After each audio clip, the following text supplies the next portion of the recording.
Welcome to the Slop Temple. We pray this video helps.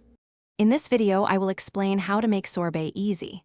First, select your favorite ripe fruit, like berries or mangoes, ensuring it's fresh for optimal taste. Next, you'll create a basic simple syrup by dissolving sugar in water over medium heat. This syrup adds sweetness and helps achieve the perfect texture. Finally, combine your prepared fruit and the cooled simple syrup in a blender, processing, until completely smooth. This initial step is crucial for a silky sorbet. Once your fruit and syrup mixture is smooth, it's essential to chill it completely in the refrigerator for at least 2 hours. This cold temperature is vital for proper churning. Then, pour the chilled mixture into your ice cream maker and churn according to the manufacturer's instructions, typically for 20 to 30 minutes. The sorbet will be soft-serve consistency at this stage. Finally, move it to an airtight, freezer-safe container.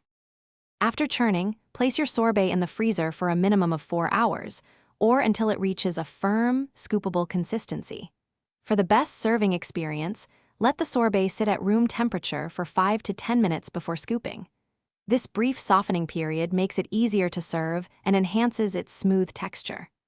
Garnish with fresh berries, a slice of citrus, or a sprig of mint for an elegant touch. For truly exceptional sorbet, always prioritize fresh, ripe fruit.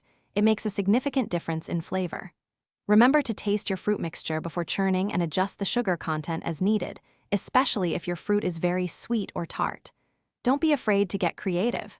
Try combining different fruits like strawberry and basil or mango and lime to discover new favorite flavors. Enjoy your homemade, easy sorbet. Thanks for watching. Consider subscribing if we helped you.